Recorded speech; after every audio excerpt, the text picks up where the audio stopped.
না ফাঁকা। যাই দিদিরটা গিয়ে দেখি তো। এইটাতে তো অনেক আছে।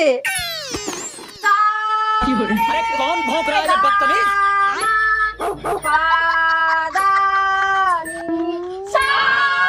এ দিদি,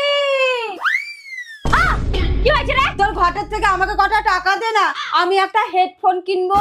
মাথা খারাপ হয়ে গেছে নাকি তোর? আমি কত কষ্ট করে টাকা জমাচ্ছি। দে না, সবাই হেডফোন দিয়ে কি সুন্দর গান শোনে, আমিও শুনবো। ও গান শুনবি? এর জন্য হেডফোনের কি দরকার? আমি আছি তো, এখানে এসে বস। খাম্বা খাম্বা রাম্বা রাম্বা কাম্মা কাম্মা, বুম্বা বুম্বা ডুম্বা ডুম্বা কাম্মা কাম্মা। ये क्या हो गया? এই বাড়িতে শান্তি কোনোদিনও আসবে না, সারাদিন শুধু চিল্লামিল্লি হয়। বৌমা বৌমা,